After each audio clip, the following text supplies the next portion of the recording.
Hey everyone, welcome back to the JavaScript course. So in this video, we'll be solving some basic coding questions inside of JavaScript. And if you find this interesting, let's get started right away. So in this video, we'll be looking into some easy kind of coding questions in JavaScript. Okay.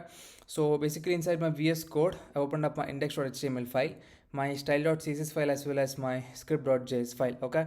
So inside my index file, there is some basic boilerplate code present as you can see.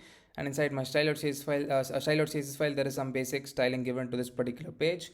And inside my script file, there are some basic questions that we'll be looking into. Okay, so the first one is basically that is reverse a given string using JavaScript. Okay, and the second question states find the sum of all elements or numbers of a given array. Okay, and the third one is basically output based problem, right? So we'll be looking into each one of them and solving each one of them as well. Okay, so let's take the first one, that is reverse a given array. Give a reverse a given string using JavaScript. Okay, so let's say we take any particular string. So const str equals to, let's say, program. Okay, so let's say we need to reverse this given string. So the basically output is gonna be for this M A R and then GROP. Okay, so pretty much let's initialize a function for this. We're gonna say function reverse string. Okay, so it's gonna take in, let's say, a parameter word. Okay, so firstly what we'll be doing over here is so we're gonna say var a equals to, so firstly we'll be making use of the split method. Okay, so if you don't know what a split method is, so firstly let's understand that. So let's say if we have a word, so const let's say any value equals to hello. Okay, so we're going to say console.log val.split. okay, so basically if we apply the split method on this word, it is going to split the word based on over here, that is the inverted commas, right? So we this would pretty much give us an array which is going to have h e l again l and we have again o. Okay, so that's the way the split methods works. Okay, so if you just check out the console once, so pretty much let's comment this out for now. So if you go to the console once, yeah, so you have a array of 5, that is HELLO. So that's the way the split method works inside of JavaScript. Okay, so over here let's pretty much uncomment this or remove that. Okay, so we're gonna say var a equals to word dot split. Okay, so after we split, we're gonna basically apply the reverse method. Okay, like this. And after we apply the reverse method, we'll be making use of the join method. Okay, so let's say we have the program. Let's just do a dry run for this. So we have program dot split. Oh, okay, what was that? So after applying split, basically we should get this output. So we're gonna say P and R. So PRO G R again A and then M. Okay, so basically we should be seeing program like this after we split. So this is just the way we saw it inside the console currently. And after that we are applying the reverse method. So basically it should reverse the entire array. Okay, so it should give us M and A and R. We have G. Okay, and after that we have O. We have R again, and then we have P. Okay, so basically this is the output if we reverse it, but we want the output to be as like this, right? So for that reason we'll be applying the final touch, that is the join method. So after join method, we'll be basically showing this output, that is MARGROP. Okay, so that's the way this statement is going to work. Okay, so basically we're going to pretty much comment this out. So this is just for the understanding purpose, so let's comment that out. And after we have done that compilation, we're just going to we're just going to say return a like this. Okay, so I think that's it about this function. So hopefully this should work if you have not done anything wrong. So basically after defining the function, let's initialize it over here. I mean, let's define it. I mean, let's call the function over here. So we're going to say function reverse string. Okay, so this is going to take in basically this word as the parameter, that is string. So let's pass that over here. Okay, and over here let's okay, I don't know why I wrote function over here, my bad. So pretty much this is returning something, so let's equate it to a value. Okay, so we're going to say const output equals to this function reverse of string. So whatever is returning over here is stored inside of this output variable. So to check out the output, let's pretty much console.log the required value, right? We're going to say console.log of output. Okay, so pretty much we should be seeing this in the output. Okay, so let's check that out. Let's open up the console once.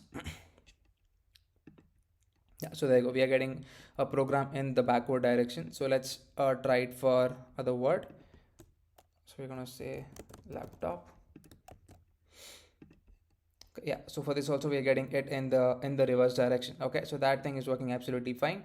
So this is the way we find the reverse of a string using inside of JavaScript. Okay, so the next thing we'll be looking into is the second one, that is find sum of all elements or numbers of a given array. Okay, so for that reason, let's initialize a array. So we're going to say const array equals to 10, 20, 30, 40, and then 50. Okay, so we'll be making use of two methods for this. So the first method is the reduce method, and the second method we'll be using is basically the iterative method. Okay, so firstly let's look into the reduce method. So as we all know, the reduce method is going to compile the given array, and it is going to return us a whole single value. Okay, so we're going to do this. So firstly let's say const sum equals to array. Firstly let's access our array, and as I said, the first method is the reduce method. So let's make use of the reduce method. Okay, this is going to take in a function. So basically it's going to have two things, that is the accumulator and the current value. So the current value is subjected to each and every array element that is present, whereas accumulator is equal to whatever initial value we provide inside the reduce method. Okay, so we're just going to say accumulator plus current. Okay, so for the initial value, let's provide 0 because the sum is going to start from 0. Okay, so the way this is going to work is basically, as I told, accumulator is subjected to 0. So let's write that out over here. So accumulator is equals to 0. Okay, whereas the current value is equal to all the array elements.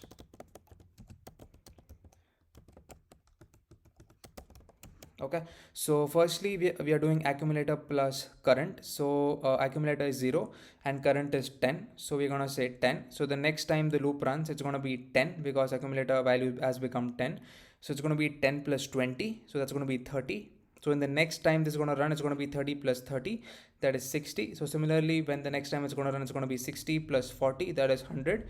And finally it's going to run for the last time, that is 100 plus 50, that's going to be 150. Okay, so basically inside our console we should be seeing 150. Okay, so let's check that out. So we're going to say console.log of the sum. Okay, so let's check that out in the console like this. Yeah, so we are getting 150, right? So that's working absolutely fine, so as expected. So the next method we'll be following is the iterative method. So for that, let's initialize function calculate. So this is going to take in basically array, or we're going to say elements something like this. So we're going to say var total equals to 0. Okay, so inside the function we'll be making use of a for loop. We're going to say for var I equals to 0, I is less than, let's say I is less than or equal to 5. Let's just give a default value, that is a length, and we will be providing the length of 5 itself. Okay, and I plus plus. So here we're going to say total plus equals to elements of I. Okay, so that's the way we calculate the sum, and after calculating the total we're going to say return total.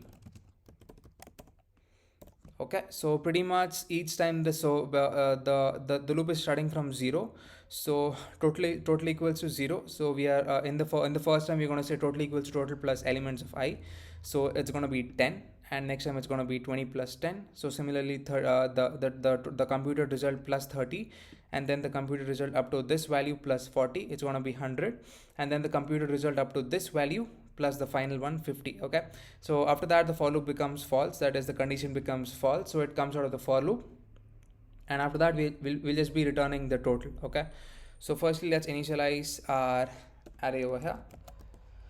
Okay, so we're going to say const array elements equals to 10, 20, 30, 40, and then 50, right?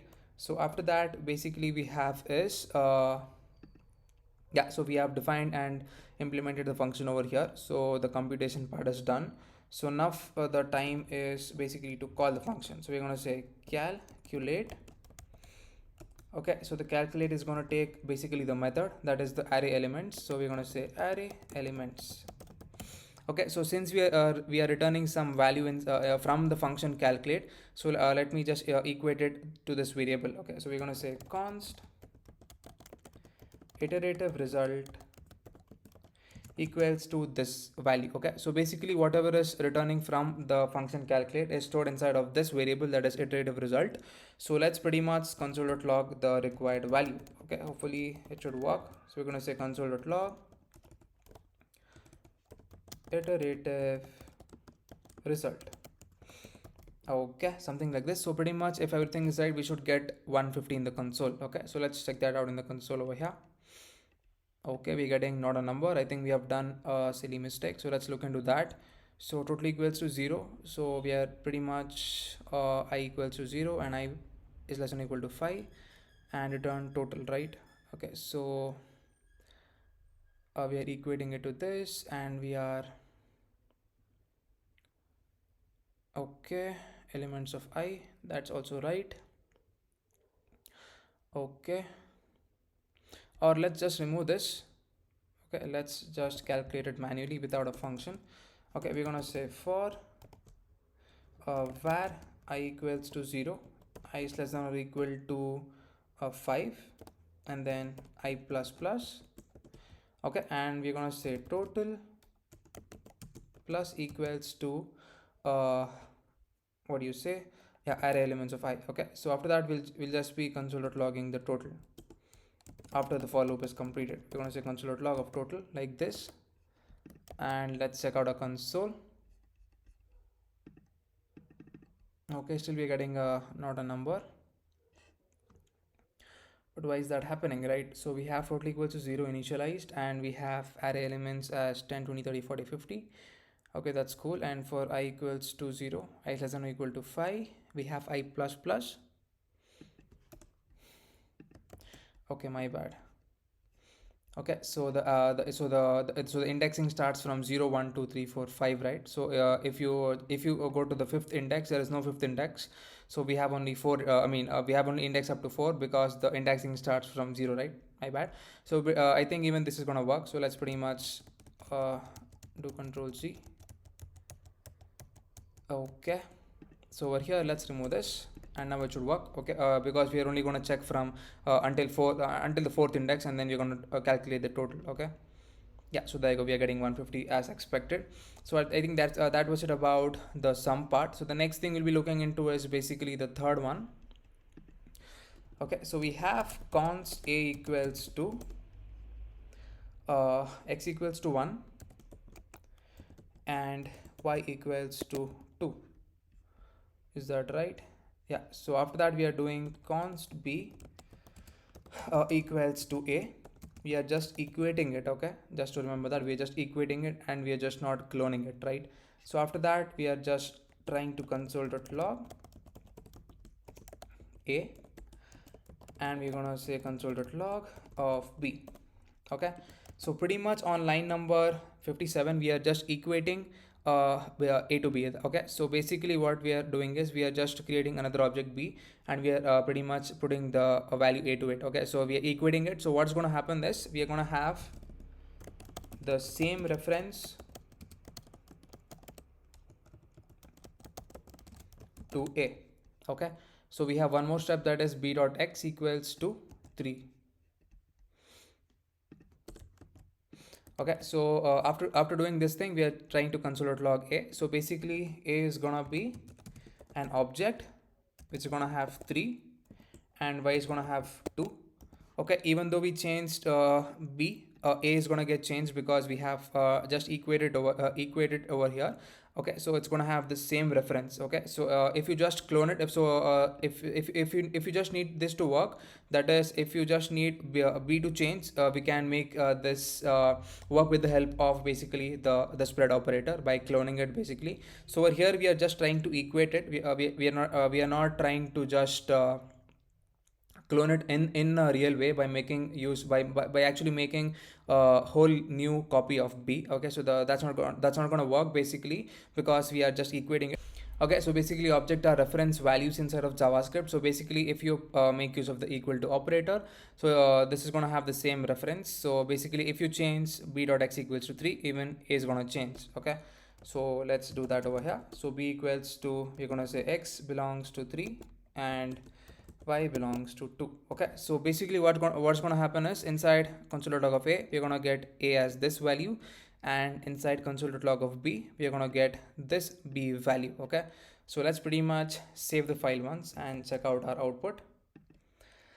Okay, so we have uncaught. Okay, why is this? Okay, this is coming correctly, but why is that giving an uncaught error? Okay, yeah, so never mind. But for these two outputs we have this coming up. Okay, so we have the same output because as I told, objects in JavaScript are reference values. Okay, so if you just try to equate an object to another new object variable, so we are going to have the same reference to that old new object, that is a. So for that reason we are getting the same output even if we change only b's context, that is b's value. Okay, so if at all if we need to change only b's value, we can pretty much make use of the, let's say, the spread operator, and we can equate it like this. Okay, like this we can equate it and we can pretty much change the b's value and a's value remains unchanged. Okay, so I think that's it about the third one, that was basically about reference values. So, okay, so we explored about these three basic problems, that is reverse a given string using JavaScript. Okay, so that was done over here. So just to recap a bit, we just made use of the split function, and then after that we included the reverse function, and then finally we joined it whatever was from over here and got this particular output. Okay, so the second one was making use of the sum. Okay, basically calculating the sum method. So for that we basically made use of the reduce method from JavaScript. Okay, so which takes the accumulator and the current value. So accumulator is pointing to 0, that is the initial value, whereas the current value starts from so current value actually points to each and every item inside of our array. So current starts from 10 and goes until up to 50, and we're going to compute that particular sum and we're going to return that sum. Okay, so that's the way the reduce method works. And next we implemented basically this one, that is the iterative approach by making use of the calculate function. So we are gonna pretty much run a for loop from 0 to the n-1th index, and then we're gonna calculate the total sum like this, that is total plus equals to elements of I, each of them. So so like that we're gonna calculate this total. Okay, and we're gonna store it inside of this iterative result. So basically that's the way this calculate method works. Okay, so I think that's it about this video. So let's see you in the next video, and then thank you for watching.